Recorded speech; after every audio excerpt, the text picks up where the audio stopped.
This company's never been more profitable. You mean hugely profitable? I like it. DavePorter.com presents The Profitable Cleaner, a podcast on commercial cleaning sales and entrepreneurship. The one podcast that's not afraid to discuss real sales strategies with real cleaning professionals that produce real profits and real results.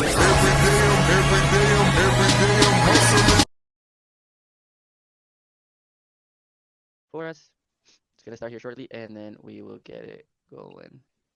All right, perfect. There we go. Awesome. Well, what's up, everybody? Welcome to the Profitable Cleaner. Today, I literally woke up at 4 in the morning just to be able to have this guest on the podcast. That's how excited we are to be here. So, Ed, welcome to the podcast, brother. Well, good morning. I hope you had your coffee there, bud. I'm trying to. I have like half a cold brew here next to me that by the end of the podcast will be gone. So. Oh, okay. Is that by way of IV, or are you actually drinking it out of a cup? No, I'm actually drinking out of a cup, like an unfinished Dunkin' Donuts cup. So there you go. Well, you're the man. So. Well, Ed, honestly, I know me and you have been going back and forth on Facebook posts, Messenger. I'm even part of the Facebook. The Don't online even world. Don't even mention Facebook. Jeez.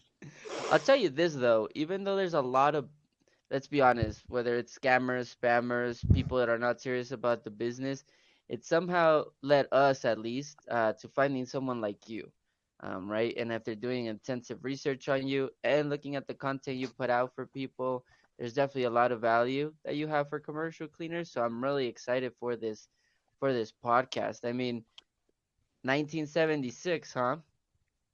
Tell us a little, tell the world a little bit about you, Ed, and this is the moment you get to brag. So it's gonna be fun. Well, 1976, Miami, Florida, was kind of like the Old West. So it was a kind of a once in a lifetime type of experience. But I was a college student and was working my way through. I had to pay my own way, and did that cleaning the hotels down on Miami Beach. So spent all day in class studying really horrible stuff, and then and then going down to the some of the finest hotels in the world and cleaning up. How does a college student studying terrible things end up wanting to say, you know what, I'm just gonna go clean hotels and then turn into what you've built? I mean, you haven't had just one company. You fell in love with the space. Well, no. If you go to college, what you want is you want a job behind a desk with a tie, and so that was the objective, to get a job with where you get to wear a tie and you have a desk, and that's that. Well, that's what I thought. That's what I thought I was heading to, and the cleaning was just going to be a little something to get me through. But we did all kinds of crazy work in college just to get through. But I mean, we were on our own. It's not like my kids had it. Our lives surrounded peanut butter and crackers, and set the clock to get up at 3 o'clock in the morning and go to work, doing something dreadful. So. Well, and then somehow you got into janitorial, and tell us a little bit about that going into there. Sure. What happened is, I fully expected to, get out of college with some sort of a career, and I got exactly what I wanted. I got the desk job, and I got to wear a tie, and so I figured, okay, I'm on my way, and there was not enough money. I just didn't make enough money. And so I had to figure out something else to do, because now I'd really like to go back to college, since I think I got it figured out. Okay, college has absolutely nothing to do with learning. Okay, college is about learning how to make money. Period. That's it. Okay, and nobody told me. And so I just kind of floated through the first few years in love with the whole idea of, expanding my mind and learning, limitless learning, and things along that vine. But what happened was now I decided I wanted to go back to college a second time, but this time I'm married and I got a house payment and I got a couple of car payments, and it's like, well, whoa, wait a minute, that's not gonna, this is not all falling into place the way it was supposed to. So let's see, we built our first home in Fort Lauderdale, built it brand new, and it cost us $29,000 There you go. That sounds like a good time.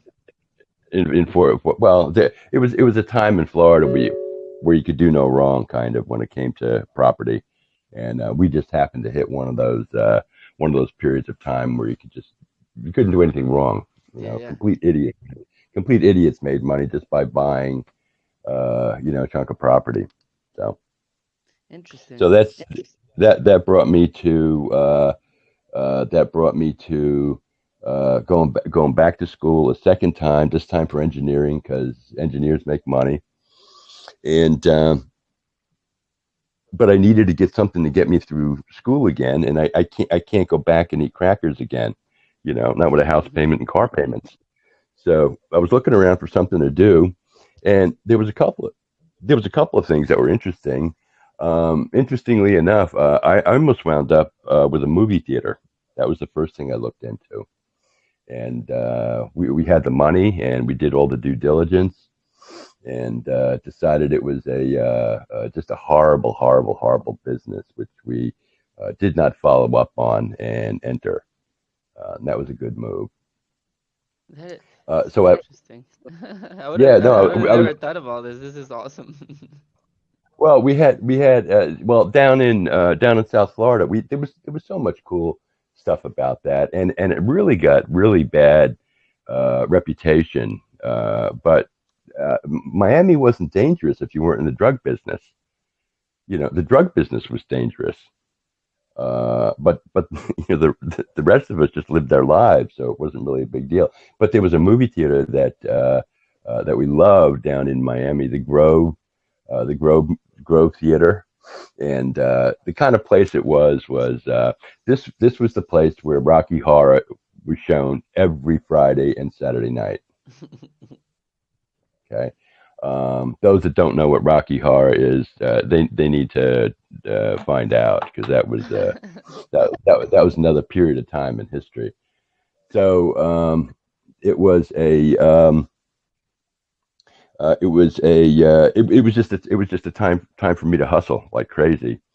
And what happened was that I was looking around for something to do, and I had painted also in college. I did a lot of stuff in college, but in terms of the things I could actually make money on, I cleaned, I painted, and did some home health care, believe it or not.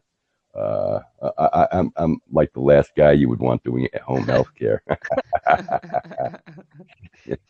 Believe it or not. Yeah, yeah, yeah. Well, people get nervous when you're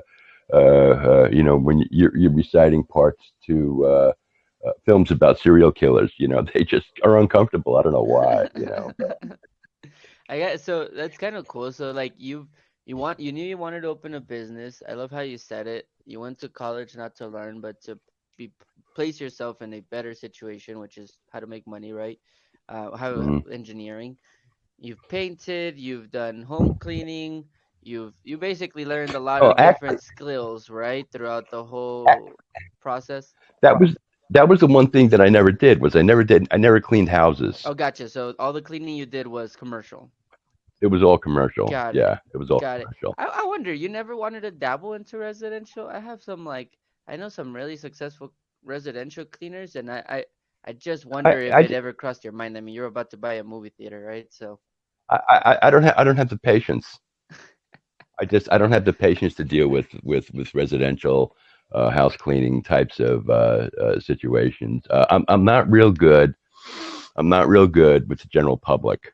Okay, I'm I'm real good when it comes to the professional world. got it. Okay, Here, but when for the people listening, I have to just ask, tell me a little bit of the difference, because I know a lot of people treat both the same, which I'm on your side, Ed. I think when there's personal, or not personal, let's call it B2C, right? Individual to individual, Mhm. way different way different characters, way of behaving, ways of looking at business than when you do B2B. And the level of professionalism and when you gotta act definitely needs to change, right? So for somebody watching this, or hearing this actually, um, what are the differences? Like, how come you're really good in the professional world, but you feel like you said, the residential or the individual world is not for you? You know, it's much easier. It's much easier to recount the differences, which are many. Okay. As a matter of fact, those that think that it's they kind of mix the commercial and the residential together. It's not even a decent fit. The fact of the matter is that although we use some tools and supplies in common, there is no relationship between residential and commercial cleaning. It's just, it's as different as can be. I did not, before I went out on my own about 12 years ago, we really didn't know anything about, residential house cleaning. It just never occurred to us. We were into cleaning buildings, and cleaning houses was not even on the radar. Residential house cleaning to me was, two chicks named Maria at a Craigslist. Like, okay, that's it, you know. You're not And wrong. but the thing is that what I did not know is that there were incredible people that were major players. Now it's a whole different world because a major player in the residential world that's doing $5 million is making as much money as somebody in the commercial world billing $20 million. Exactly. Okay, so the margins are very, very, very dissimilar, and one of the big things uh, has to do with staffing. Yeah. You know, Yeah. the fact of the matter is that I had guys that I mean, hell, but they'll move bodies for me. You know, and the you just can't send a 7 foot tall guy with one eye in the middle of his head into Mrs. Penobscot's house. You just can't do it. So I realized that pretty early on, and I found out the hard way by buying twice. I purchased carpet cleaning companies that was residential, and that was a big item at one point. Carpet cleaning in houses was tremendous money for a period of time. That died, of course. That was short lived, but it was a gold mine at one point. hmm No, it's really cool that you said that, because we went to an event for commercial cleaners, and there's a lot of transit, and I don't know if you've seen this, Ed, from your end, but there's a lot of transitioning from, okay, we built like you said, a $5 million um residential business. Now we're going into apartment complexes, doing common areas. Now we're going into small office buildings, and next thing you know, they have a commercial division. Are you seeing from your end that residential is going more into commercial? And is commercial even entertaining, something like residential? Like, if you start in commercial? No, It, right? it's Yeah, no, it's not even close. Okay, It's that it's makes it's sense. it's it's not even remotely close. Um, you know, uh, The residential thing is going to be more dependent on external economic factors, whereas the commercial side is going to be a it's going to be about technology. Got Is it. what it's going to. Got it. And I know And you're so you're one of the tech pioneers, right? That's what they call you. That's what the word out on the street is. it's funny that folks seem to find me before they find the trade associations, but that's because there was 10 solid pages of Google on me. What was cool about that was I got kind of like a firsthand look at everything that was new that was coming out. So if somebody had software, they would find me and say, "Okay, what do you think about this?" And I'd get a demo. And the same thing with chemical supplies, equipment, anything that was new. Folks wanted like my opinion. And some of that was part of it was a quiet little group called the Future Cleaning Technologies Group.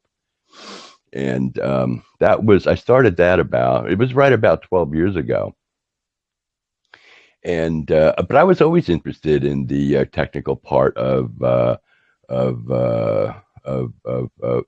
cleaning industry, particularly after attending.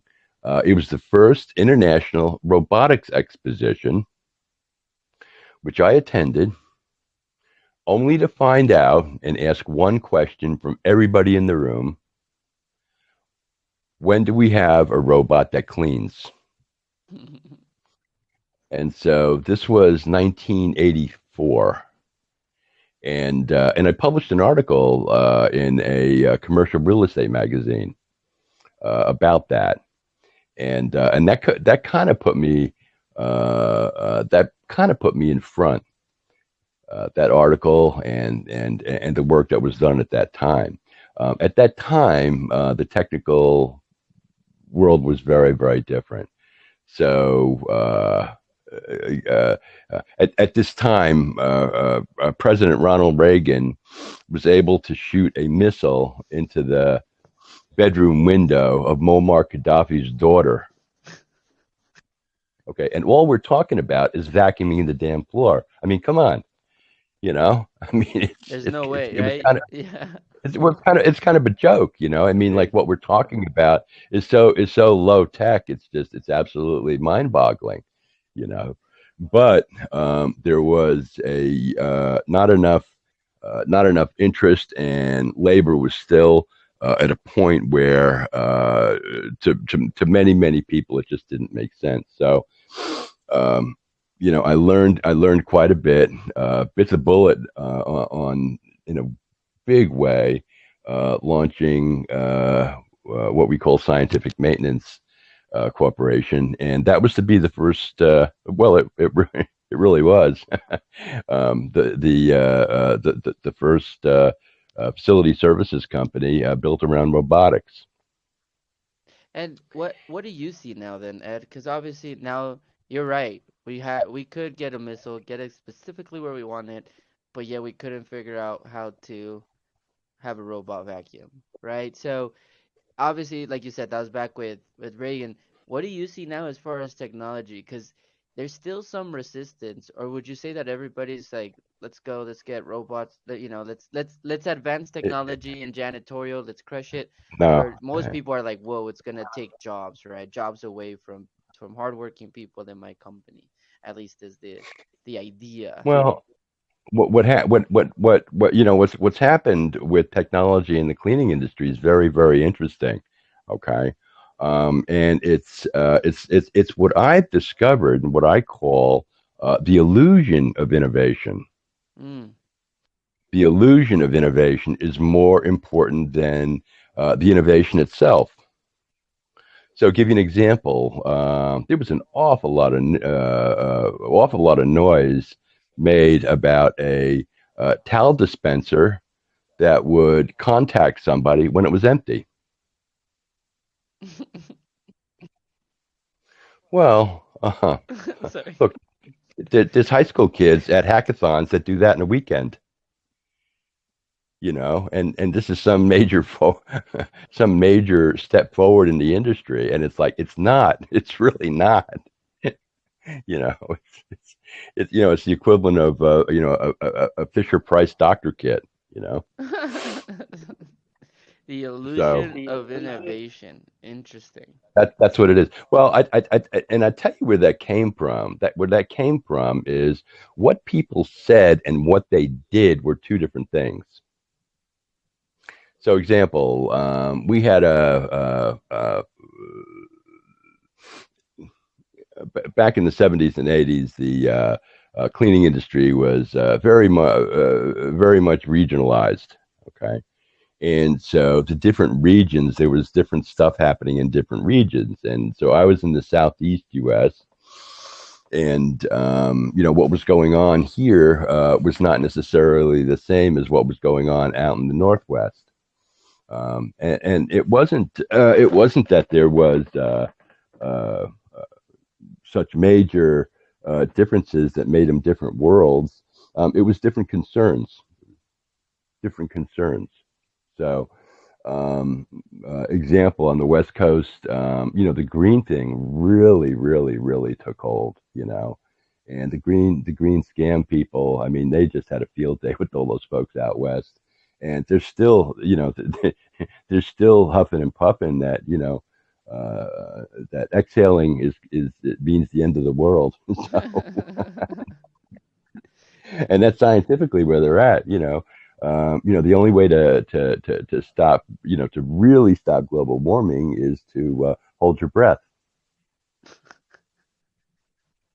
Interesting. And, well, I'm Interesting. all for I'm all for that. I am. Well, what happened was we went through a couple of very, very dishonest people who were able to take a foothold in the industry, and I had some very, very, very public battles with them because while they were screaming about green, the actual important part of what we did in the cleaning industry was totally being missed. And so I was this guy that 15 years ago was screaming bloody murder about, look, this is about health. Cleaning is about health. It's not about it's not about sustainability or any of this other nonsense. Okay, cleaning is about health. And what happened was there was people who were very much put off and offended by that. But you know what? They all had a money interest. Mm. So they'll sell you any kind of a crap idea as long as they can make a buck on it. And what was, I mean, that part of the industry is replete with all kinds of wonderful stories, like the Green Council that does LEAD. I don't know if some of your people are going to be familiar with the LEAD program, but it is the leadership in energy and design, and it's a big deal in commercial buildings. But the problem is that it's not really a step forward. It's so interesting. Green buildings are hot. Yeah, Green buildings, they're dark. They're dark and hot, and that's supposed to be something wonderful. Okay, it's like what we're about to see with the electric vehicle scam. How do you? Well, let me ask you a question. yeah. How does how does 25 million electric vehicles plug in with without any without any power on the other end? What powers those batteries? Yep. That's number one. Number two, there is a very, very, very serious environmental problem with getting rid of those damn batteries. Oh yeah, that's like huge. That's so detrimental. Getting rid of the Yeah, batteries. well, the fact of the matter is that there are There are folks that have a vested interest because they make money on it. Okay, and the old axiom about follow the money, I mean, really holds true. As I grow older, I see that principle in operation more often than not. But like, just follow the money, and you'll find out what's what. I was And I will say this though. I agree with that. Now I can't get the illusion of innovation out of my head, right? Because everything has its good and everything has its bad. But you're right. As far as now I'm thinking of everything that they mentioned in cleaning, and you're right. It's not it's not really innovation. You're right. It's just small little steps to keep almost to keep the attention of people on that, but not really to progress the industry, right? I'm assuming, it's really not. but I'm assuming It's the high tech that only a big company, a national company would be the ones truly looking into that, right? well, I mean, you'd think so. But that's not necessarily the case. Hmm. Not necessarily the case. Okay. So you've got some now global companies. We've gone beyond national companies, and now the big companies are global companies, and they're not even cleaning companies anymore. Okay, where we're heading is that there will be real estate development companies Hmm. that have the capability to take an investor, purchase a buildable piece of land. They can build a building. They can lease the building. They can manage the building. And one of the biggest in the world just bought a cleaning company, and now they can clean it. That makes sense. Yeah, it does make sense. Okay, but it goes all the way through where these are the same people that'll bulldoze the building for you. Hmm. Because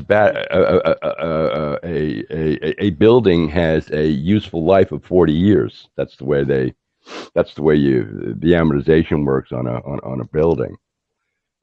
And after 40 years, you've got some decisions to make. And there's a whole bunch of tricks around, real estate tricks around there.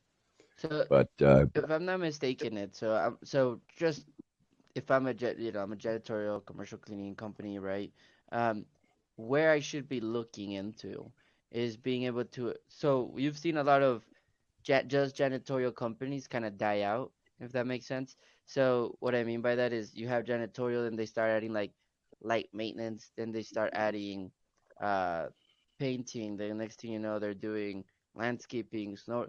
They're becoming a full facility maintenance company. And then you're saying the step after that would be acquired by a real estate company, or if your commercial cleaning company is big enough, get into the real estate space to get prepared for the next upcoming 20 years? Because I'm assuming we're still a ways out, right?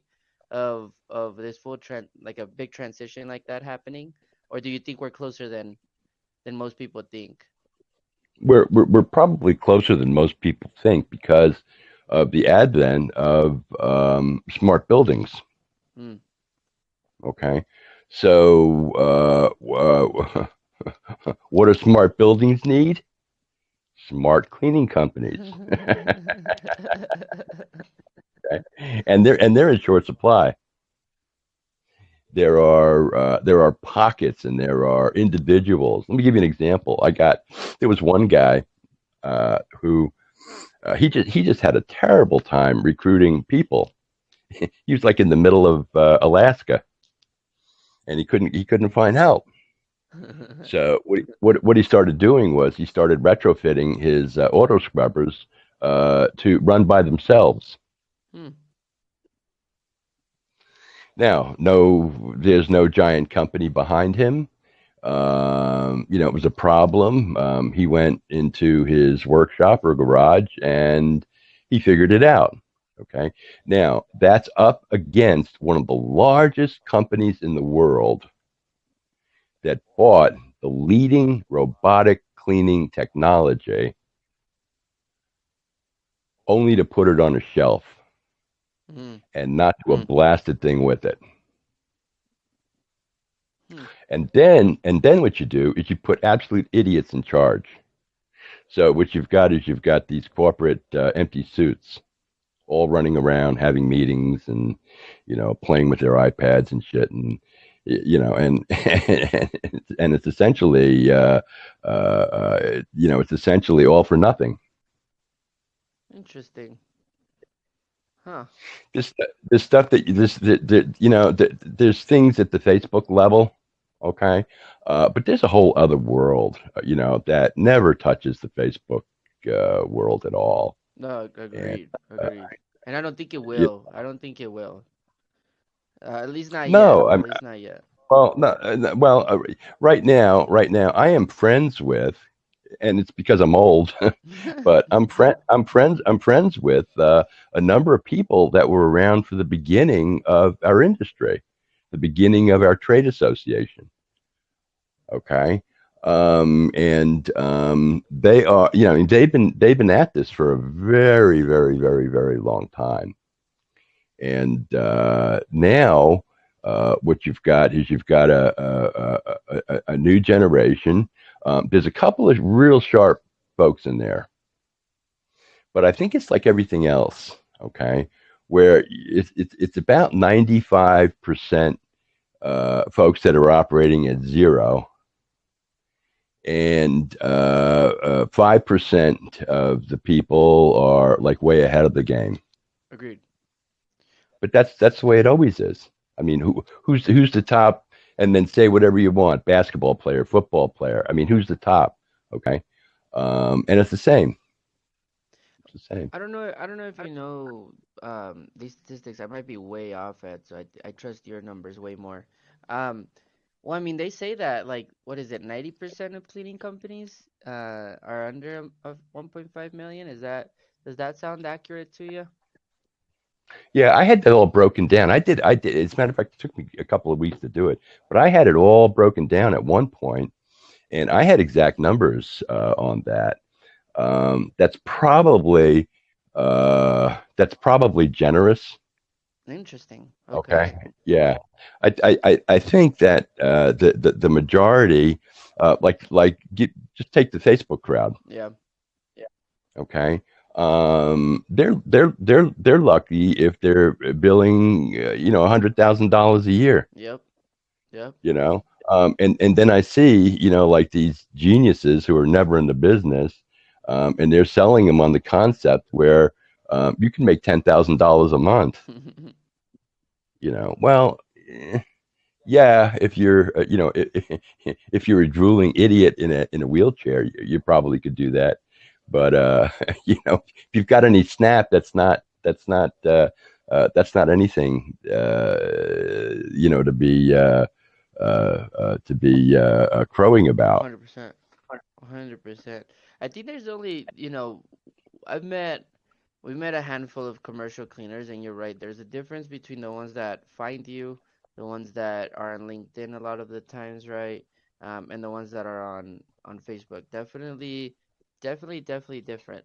Um, but going back to the concept just of smart cleaning companies, because a lot of people are like, well, I'm smart, Ed. Therefore, if I'm smart, my cleaning company's smart. Is that what you mean by smart cleaning companies, or could you define a little bit more onto that? Because that is the future. I have a friend that owns a really big commercial cleaner, and Hmm. they're now going into, like, they have a venture capitalist, they have software, tech, and then now they're going. It's so funny that you mentioned that, Ed, because he's literally now they do hard lending and they do acquisitions of real estate as well. Which now, in the moment, I was like, man, you're just a really ambitious person. That's what I got out of it. Now talking to you, I'm like, no, you're a smart person. No. They see what you see, right? They see where it's going, so they're like, cool, let's get ahead of the game now. Um, Yeah. Well, listen, let me just say this, okay? Let's see who's standing in 5 and 10 years, because at this point I've been involved at this end of the industry for over 10 years. And so what I've watched them come and go. Some of those golden boys don't last. And for an awful lot of them, overextending themselves is what killed them. Maybe you shouldn't be in 15 different businesses. Maybe you should focus on one. And so I've seen an awful lot of, and nobody talks about that, the failures. But with the subcontracting network, because I've watched people come and go, I can tell you that the numbers of failures are staggering. Oh yeah, I bet. And it's only because they've got a a car dealership and a beauty parlor, and supposedly they're in business, and that's it. So let me ask you, where do you see? Because you're right. After COVID, heading into COVID, I guess a lot of new companies, and you're right, a lot of small companies that even though even if you sell $1 million in contracts or you service $1 million in contracts, we understand just from a business standpoint, profits are not gonna be as high as you want them, especially as you grow, and then two, you're not gonna be able to pay yourself what you want, right off the bat. So it's about sacrifice in the beginning. Um, so I am intrigued to see who's standing in 5 to 10 years from now. Let me ask you though, I guess there's always this topic, right? Um, do you think that's because subcontracting is so available and so easy to start? No. That whole thing is just completely misunderstood. Okay, Okay. that's been brought up multiple times, so I'm glad I brought it up. Okay. So here's what subcontracting is about. Subcontracting, okay, is about central purchasing. Period. Think about it. If you've got 1,200 locations scattered throughout the United States, okay, is it smarter for you to have 1,200 cleaning services processing 1,200 invoices, causing you to process 12,000 checks? Or what would happen if there was a management company that came in? And that's really all we're talking about. Everybody hates that the subcontracting, but the fact of the matter is that there were accounts that were absolutely closed to the little guys, and I'm talking about the big brands, the big national brands. Yeah. And see, the difference was that there was a time, and it's funny because I've I've actually run through the cycle, but there was a time. I'll never forget. I'm in charge of all the Kmart stores, and I've got a manager, and one of his former clients, when he had a cleaning company, was one of the stores that we were doing. Hmm. And he said, "Listen, man, let me tell you what this was." He says, "I'd come here on a Friday afternoon, and somebody would stick their hand out of a hole and hand me $1,100 in cash." Now, that's no longer possible. That's just no longer possible. And think about it. Why would you even want to? I mean, the whole idea of getting it done faster and cheaper seems to be missed by the cleaning community, and I'm not sure why. When they're bitching and moaning about the low prices and stuff, one of the questions I love to ask is, let me ask you this question: where on your client's profit and loss statement can you find cleaning? Well, it is an overhead item. It is non-productive. What do you do with those items? You reduce them as low as you possibly can. Mm-hmm. And so what they're running into, okay, is, I'm not sure another way to put it, but I've kind of coined, I get to make it up as I go along. That's the cool thing about being old, okay? So, Um, we just don't have good excuses anymore for not uh, for not dealing with these giant national companies. You know, and agreed, some of them are horrible, and some of them are really good. Um, an example would be the Walgreens account. Okay. It doesn't matter how many times it goes out to bid. Invariably, there's some idiot that's trying to get subcontractors to clean a store for $35. It's not going to happen, pal. It's not going to happen. Hmm. And people have a hard time with that. Okay. But what they're forgetting, okay, is that there was a time and the possibility of them nailing 20 or 30 stores in one shot are over. You don't get those opportunities anymore. Hmm. You don't have local control. And that's one of the drivers of the subcontracting has to do with local control as opposed to centralized corporate control. And folks just don't seem to understand that. And I get that. I mean, I understand that. There's a lot of things that are a mystery to me that are probably a whole lot more simple than I realized. But I mean, that's some of the weight of the misunderstanding of what goes on in the cleaning business, and it's really heartbreaking to watch the people who are having a hard time with it. It really is heartbreaking because they were sold this line of BS about for 25 years, 30 years. Okay, there was these entrepreneur magazines and there was only one consistent story: buy a broom, buy a mop, make $1 million. Yep. Yep. Okay, well, somehow these idiots still exist. Okay, and they're on Facebook looking to sell stuff. Okay, they're going to sell you a system. They're going to sell you leads. They're going to sell you this. They're going to sell you that. And the fact of the matter is that there's very, very, very little understanding of what makes a total company operational. So But have you've got to have. Go ahead. no, sorry. Go ahead. My apologies. Well, what I was going to say was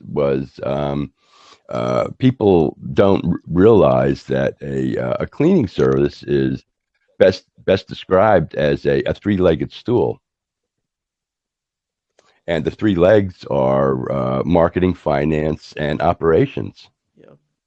Yep. Okay, and the folks that are looking for subcontractors have no operational capability. So that's where they Okay, fall. Okay, that's what I was gonna ask. So that's where they fall short, basically. yeah, and then the rest of them refuse to sit down and learn basic marketing, and so there's all these marketing people running around, and I know there's a handful of good ones, but for the most part, that's a disaster. That's giving up on running an entire company. Nobody built a significant company without understanding and building all three legs. Agreed. If you're missing one third of your company, I'm sorry. There's a limit to where you're going. Agreed. Agreed. And that's where you see them start scratching their head, bumping at the 3 million, 5, or wherever their revenue is, and they're like, I don't know what it is, but you gotta look deeper than just that one channel. I 100% agree with that. So where do you think the industry's gonna go, man? Because so now I'm just gonna be selfish right now and just learn from you. Okay, that's why I love doing podcasts. I just get to learn from the guest. Um, do you feel so? There was a lot of commercial cleaners that came up, right? Like you said. Then you have, and correct me if I'm wrong. So you got the little ones, super, super, super local, like you said, the smaller accounts. Then you got more of the regional, or they take care of a state, for example, right? Let's call it. You got regional, and Hmm. then you got national, like the big national, and then global. Do you think they're Correct. gonna weed out like the small, like do you think the small ones will eventually basically get eaten up by the regional, and then the regional start partnering basically with nationals as kind of like subcontractors, like you said? Do you think that's Hmm. gonna happen, No, or where do you see the industry? Like, no. if I'm a commercial cleaner in one of those stages, how do I prepare for what's next, I guess? Well, for the most part, what I see is that the good buildings are going to go to the big companies. When I was in charge, and I was in charge of several of them, large companies, it's like, hey, I don't want the garbage buildings. That's for that's for all the new people. Listen, call one of those guys that do the restaurants and the beauty parlors and the laundromats and stuff. We're just not interested. And so what you'll see a division where not all cleaning contracts are of equal value, Mm, and it's beyond the money. It has to do with operations. Let me give you an example. Let me give you a great example. Okay, on two occasions, I've had the opportunity. Uh, I've had an opportunity to work with investment groups, okay. and on two occasions, what they hired me to do was to help them assemble a company, and these were national companies. What they wanted to go into this in a great big way, and what I saw was number one, there was a change in the whole financing thing. Okay. I recall very distinctly back in the 1970s having a banker tell me, sitting in a banker's chair, okay, where I had a positive account. It's not like I was a bum, you know. And he's telling me, he says, well, cleaning service, it's not really a business, is it? He says, look, he says, what? He says, you got some vacuum cleaners and some garbage cans, and and trying to explain to him that there is value to a 2-year cleaning contract with the electric company Hmm. that has value. So it's not just about the hard, your vacuum cleaners and stuff. So one of the big things that happened is that that whole thing has changed. So now we've been discovered by the bankers, the Wall Street crew. Okay, and that's not going well, by the way. That's turning into a disaster. There was you know, uh, hubris and narcissism are major, major, major contributors to our industry. So what you got is example. You got a handful of kids, and they have an innovative idea that what they're going to do is they're going to go get cleaning contracts. But what they're going to do is they're going to offer a whole bunch of other stuff. They're going to offer like light handyman work. They're going to offer like errands. Okay. Now they had absolutely no interest in the cleaning business, but they had the talk, and they had enough of the look to where at first there was $10 million pumped into one company in particular.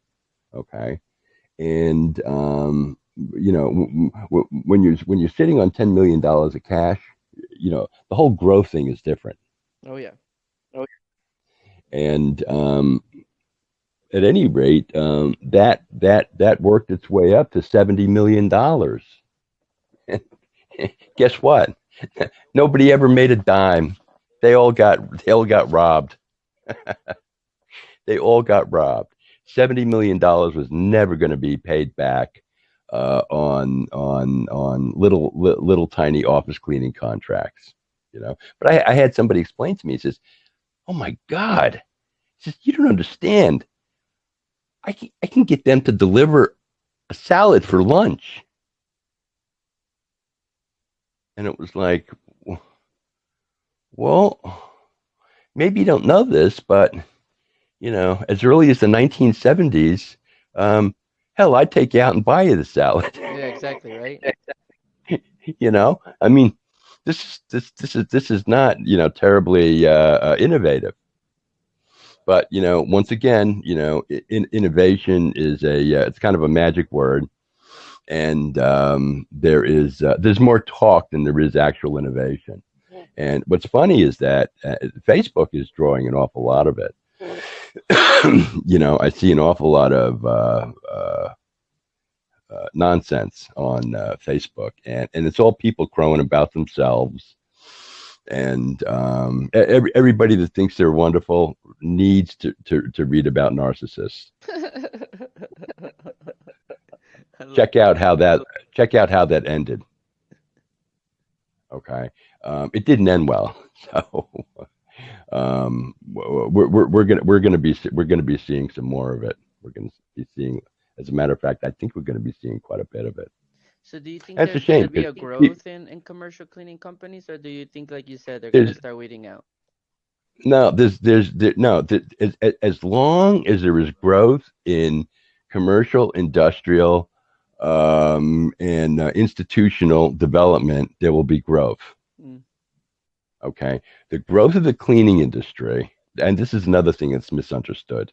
Okay, growth in the cleaning industry is dependent on real estate development. And for some reason, people don't get that. They just don't understand that. Okay. But it's very simple.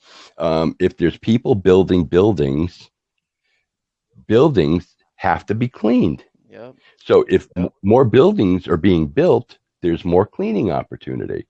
When that development stops, what you have a situation where cleaning companies are trading accounts among themselves.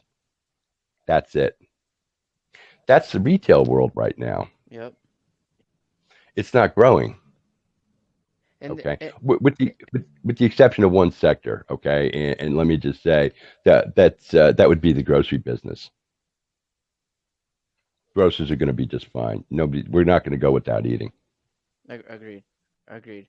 I this is why I enjoy like some of the I don't know if you consider them blogs, but some of the blogs that you've created, because I like to look at things deeper than just face value, if that makes sense, just what's there.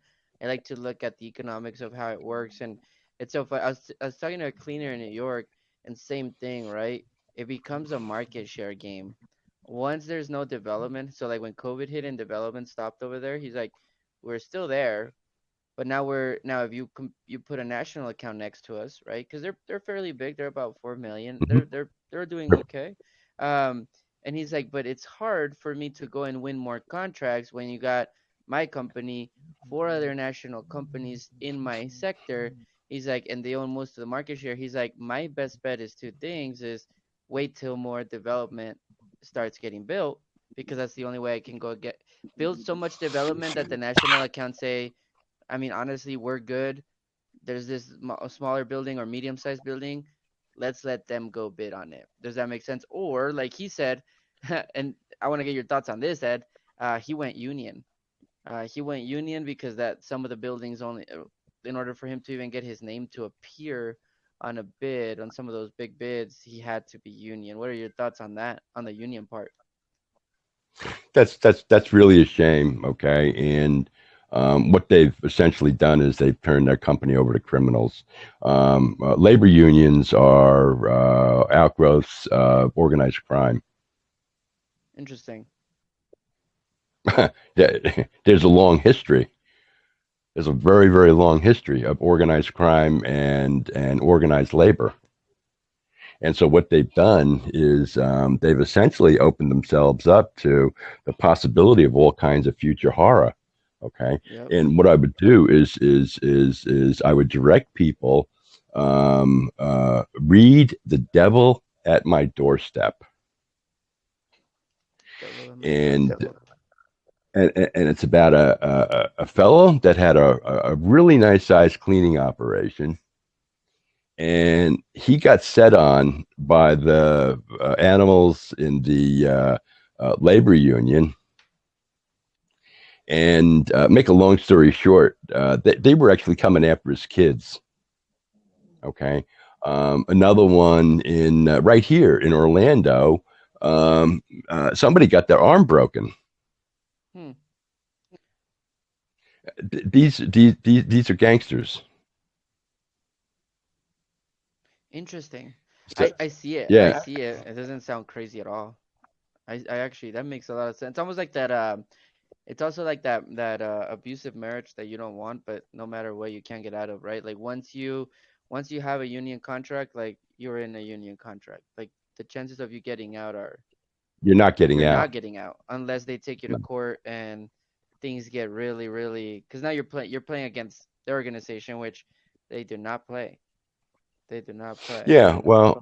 Now the other thing is that just as often as not, you can wind up dead. That sounds crazy, but I believe it. That's like almost like Hey, fighting the big pharma, but in the yeah, but we won't get into that conversation. But that's almost like fighting big pharma, but in the union way, in the union industry, I mhm. guess. Those guys are Yeah, no, bad. there's quite a bit going on behind the scenes, and it takes not everybody gets to see it. I got to see it up close, and it was definitely nerve shattering. Hmm. Definitely nerve shattering. I have to ask, Ed. I mean, so going into the more positive note here, you've consulted over 300 commercial cleaners. You have a lot of resources for them. I love how you transition them from Facebook into the private community. I really love that. A lot of high level people there. I guess it's so hard to extract all this information from a Facebook, like from meeting you on Facebook, right? Like even me, this is why I wanted to jump on a podcast episode because I knew there was a lot of knowledge and a lot of greatness here, but it's gonna be hard to extract. So I'm excited that we have a podcast. If not, I don't know how I would have extracted all this information. But most importantly, I mean, you could definitely tell you care about the industry, man. How do we go about making more impact then? Because obviously you know way more than your average That commercial cleaner. I'm that never that gonna have that conversation, and that's why I don't that's have a those pipe conversations, right? that's a that's a pipe dream. That is a pipe dream, and it's a pipe dream of narcissists.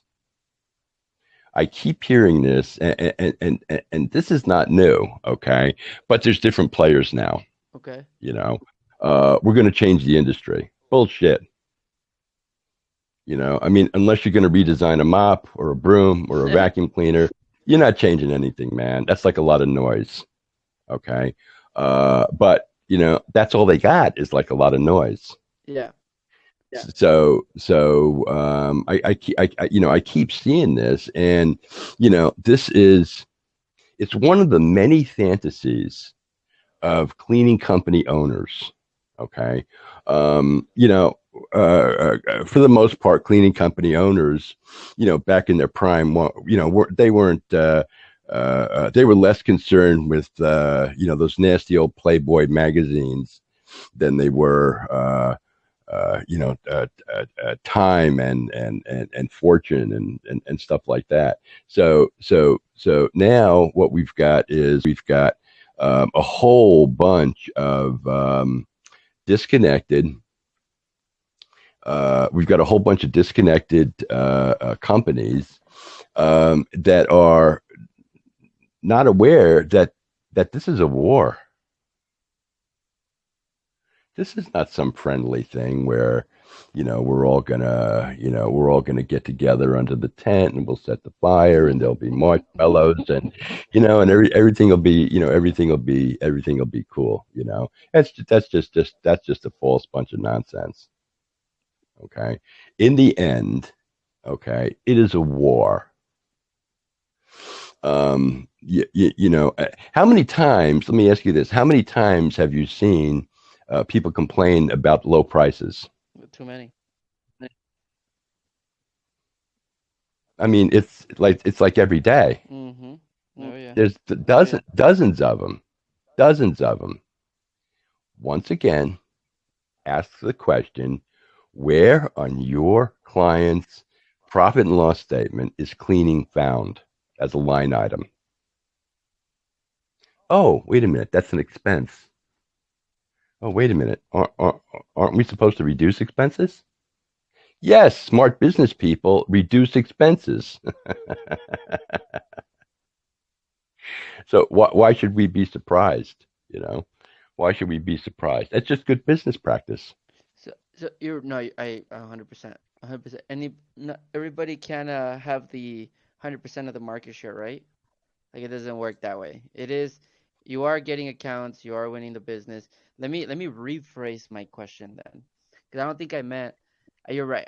I'm changing the industry. That's a really big statement with nothing to no data or no feel or anything to back it up, It's right? it's it's a wish. It's a wish. We all Agreed. got wishes. Agreed. It's just a wish. You know.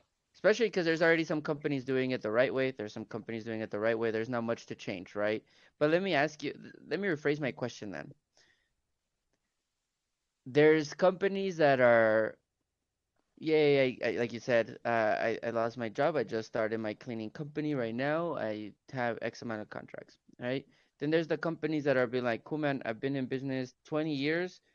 I'm hitting 5 mil, 10 mil, 8 mil, 6 mil, whatever it is. Let's call those I don't know what you want to call those, but multi-million dollar commercial cleaners that are like, I want, I guess, how do you not change those, but how do you influence those to see business the way that you're describing the janitorial and commercial cleaning, right? Like how do we prep them for what's next? Because there's the ones that have been around, will want to be around, and have literally turned it into a, my son has been in the business, my dad's been in the business, where we want this, right? There's only a few, I think, that truly want to be in the game, um, and actually make real big boy money from it.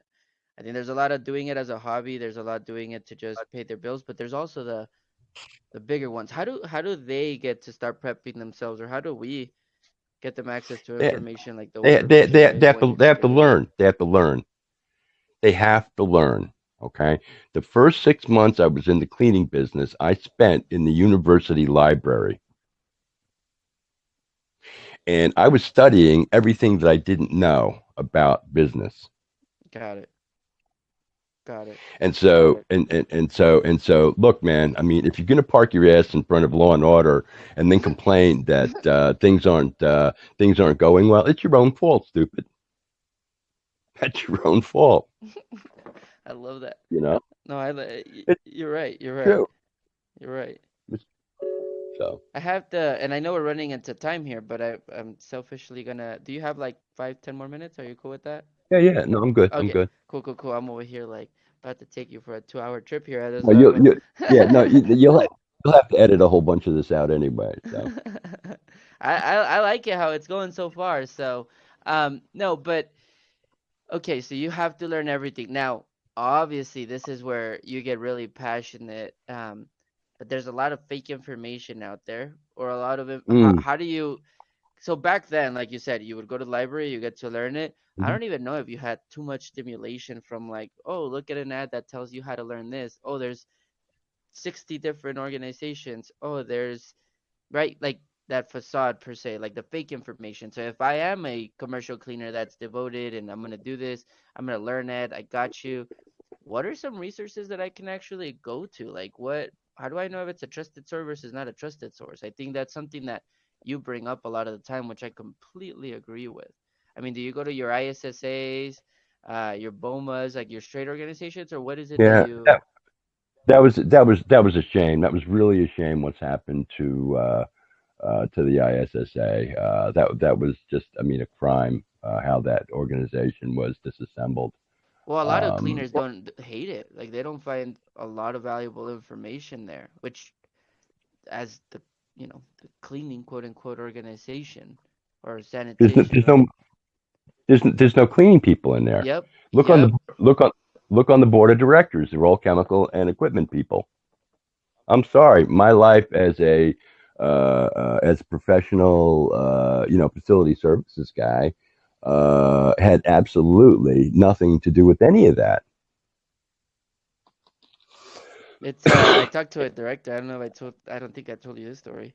Um, I was speaking to a director. I won't say names or anything of that organization in particular. Hmm. And I was like, hey man, Hmm. we should have you in the podcast because I was trying to learn more, right? Or we should just connect and learn.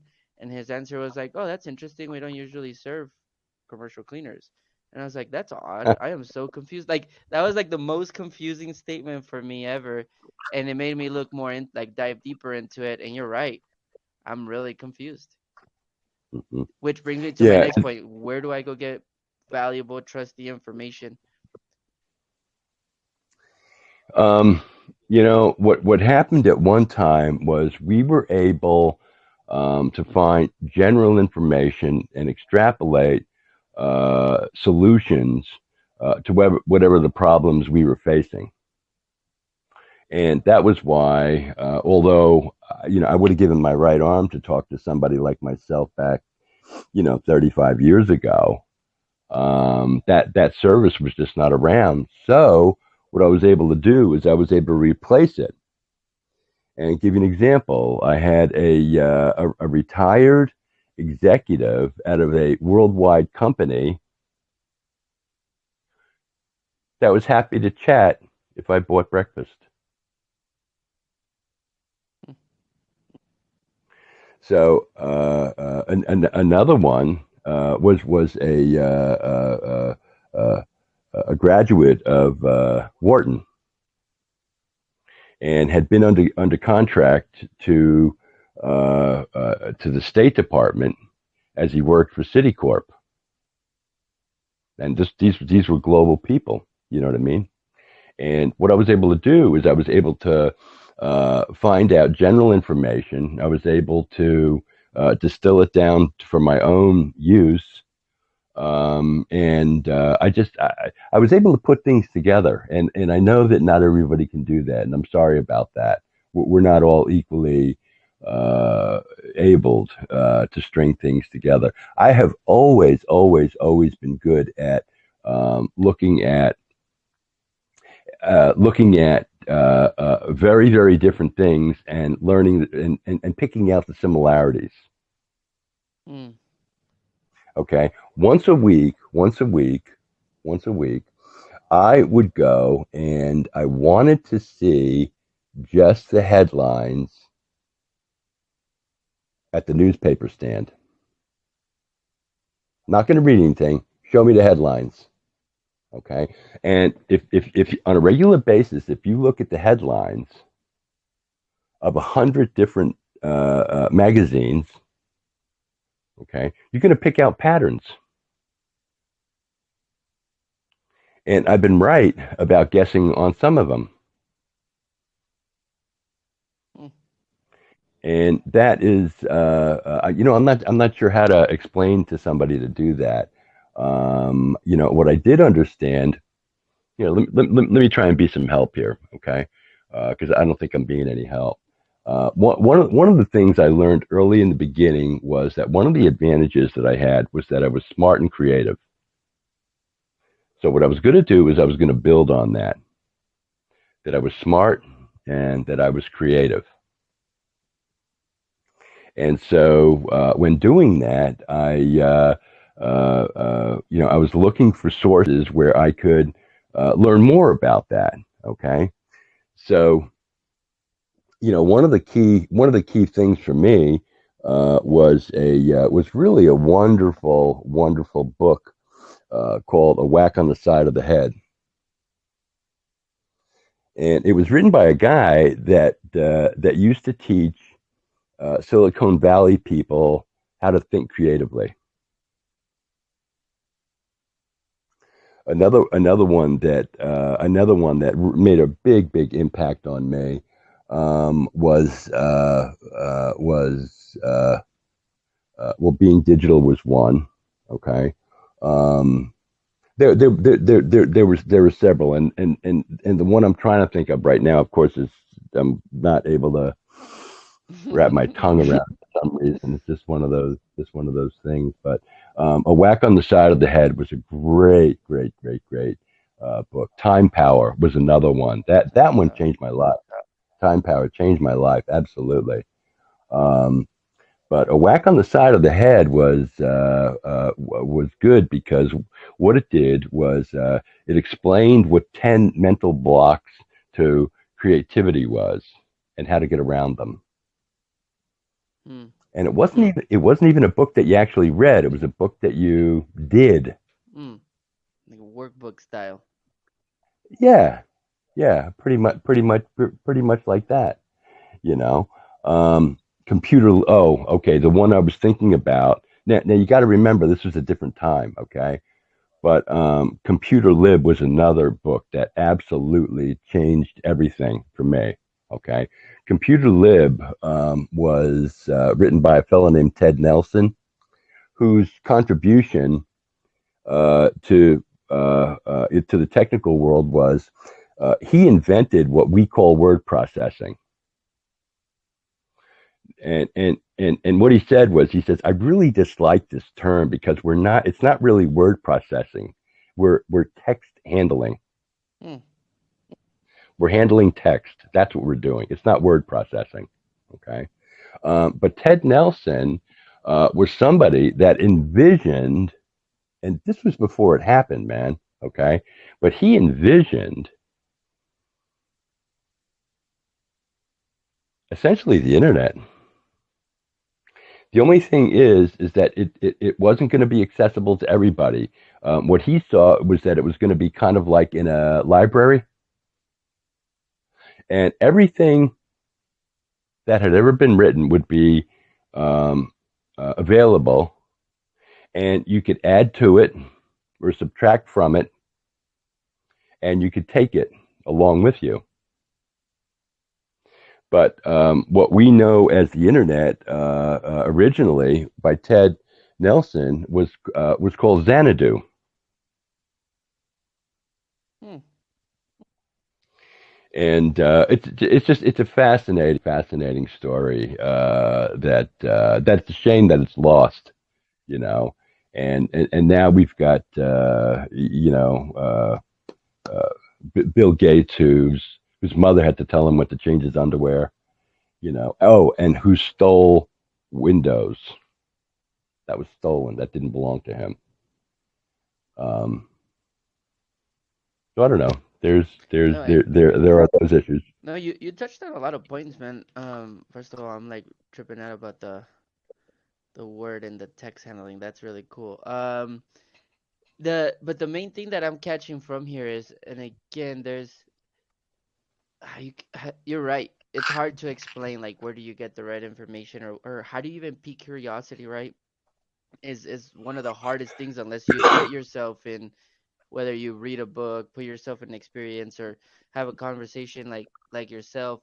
I also believe that you have this, like, you take yourself serious in a good way, not like egotistical way. Does that make sense?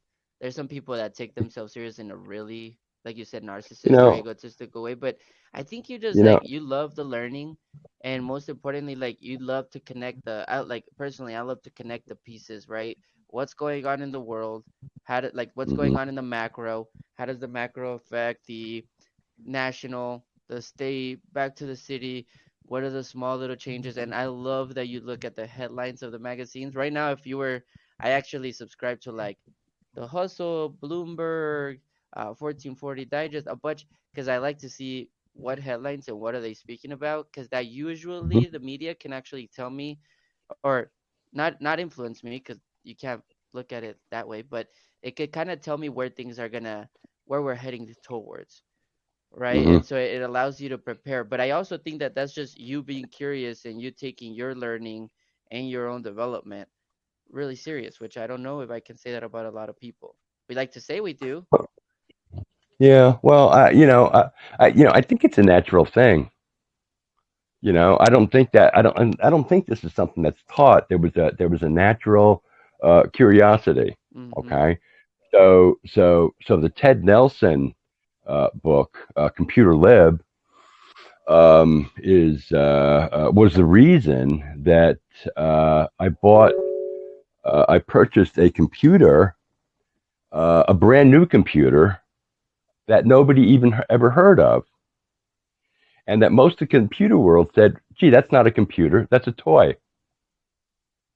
And that was the first Macintosh, Hmm. and I beat everybody's brains out with that.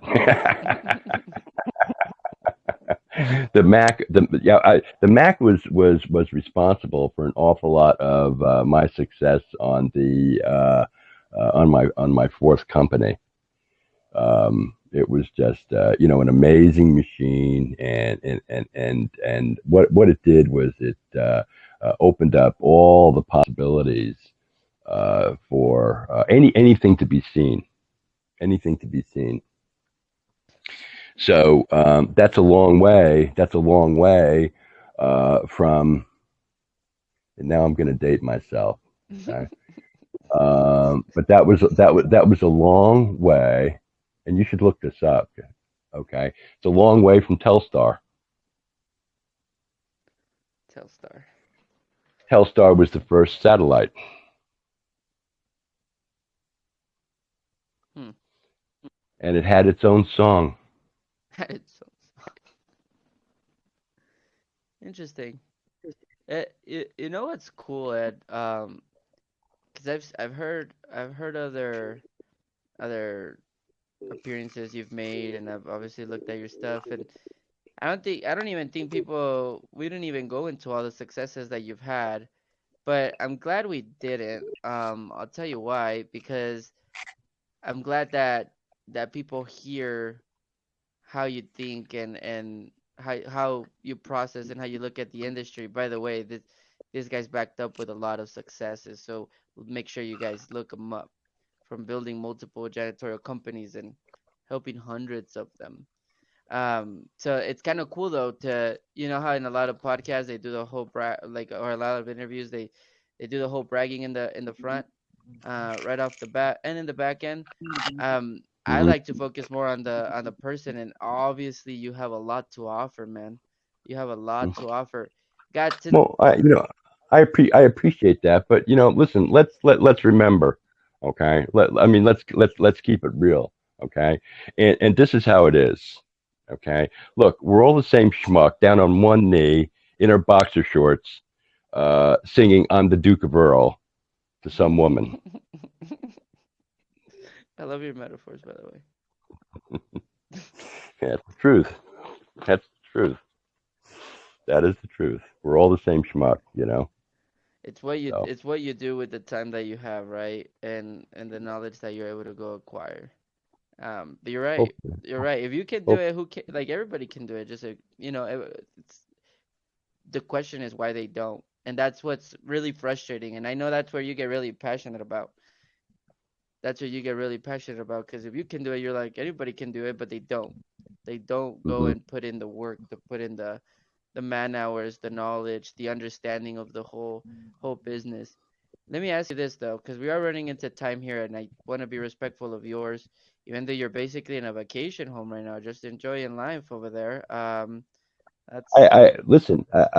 Listen. I earned it, man. I got 9 grandchildren, so you're like I need the home.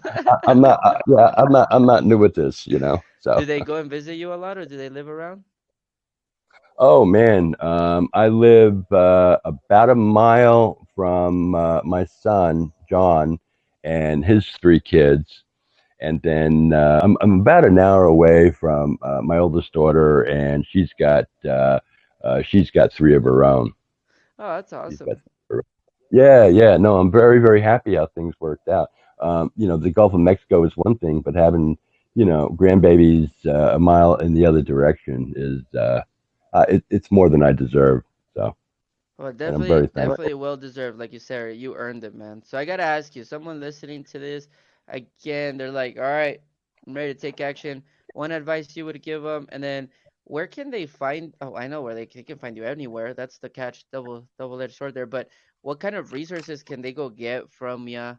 I know you have the how to bid and estimate in the cleaning service.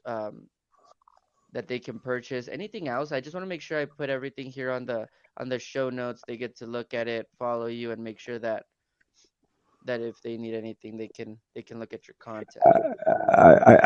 I think a lot. I think a lot of the value of what I can produce is it's customizable. So I don't see. Not everybody has the same situation or the same problem. Got it. Okay. Makes sense. I work with people that frankly do not have the capability to succeed beyond a certain point. Mm, They can get to a certain point, but that's it, man. I mean, that's all there is to it. agreed. And I feel bad about that, but I mean, that's really, how it works. And so, uh, how do you operate? Well, um, I'm a big believer in do unto others, and I give an awful lot away. So, in terms of how to get more, probably the most valuable thing I have is just my time. Agreed. And look, it's my client that's doing $35 million is different than the one that's doing 200,000, and they need something different. Agreed. The other thing is I deal with the individual personalities. That's something that's real big. We didn't talk about that, but the most wasted place on the entire in the entire cleaning industry is that page on everybody's website that says about us. You click on it and it doesn't tell you a darn thing about them. You know, it talks a lot of crap about quality, and nobody can even define it. We're a quality organization. What the hell does that mean? Exactly. Can you please explain that? I don't know who Um, told me once. They're like, I think it's terrible when somebody goes and sells and goes, yeah, we're the highest quality cleaner, or our cleaning is different, and it's like cleaning is the expectation.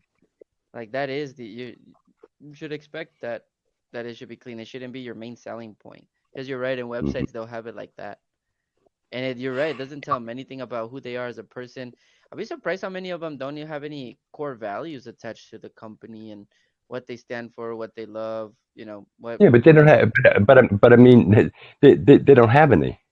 Mm, that's why they don't They have don't it. have Yeah, any. makes sense. Yeah, they don't have any. They don't have any beyond whatever their sports teams are, or That's not even. uh, I mean that's real.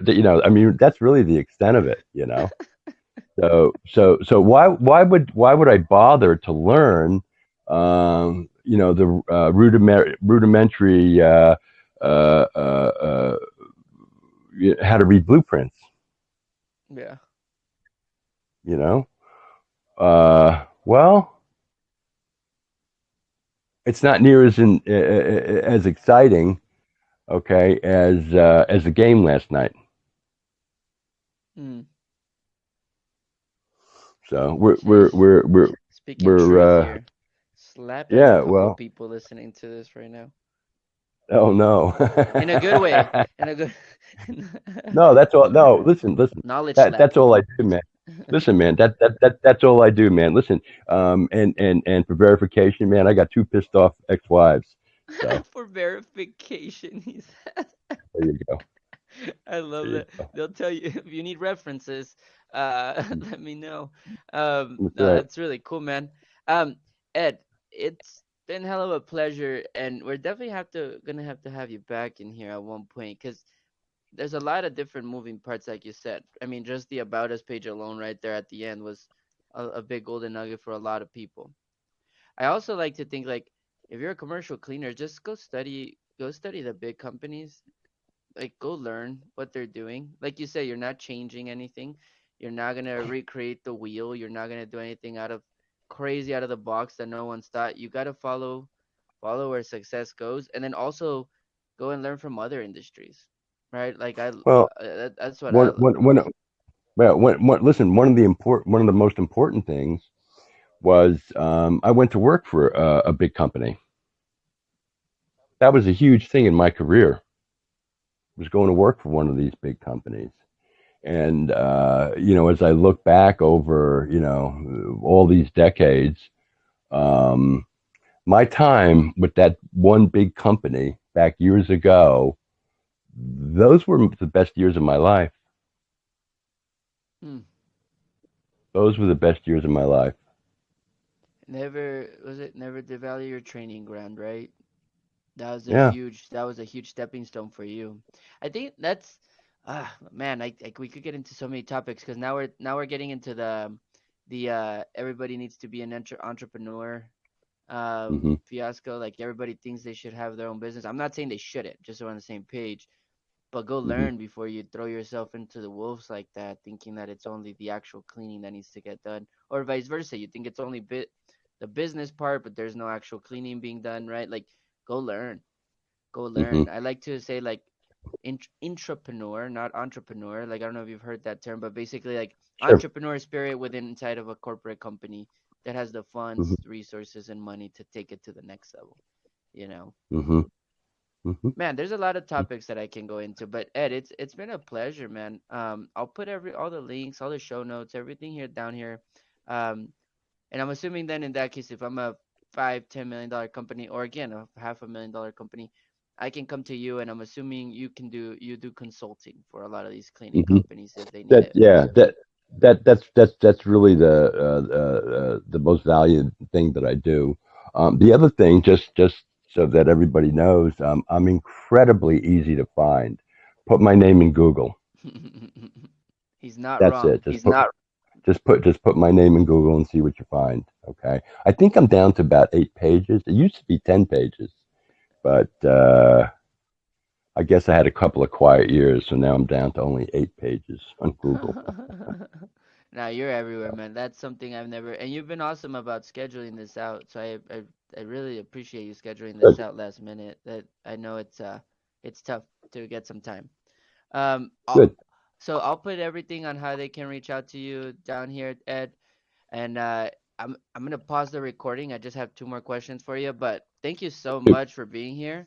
And it's You're very definitely been a welcome. pleasure, man. I'm so excited to see how you can impact, not change impact, or let's call it influence commercial cleaners Hmm. to be able to stop scratching their head at the top and build something bigger for themselves. I'm excited. There you go. All right. There you go.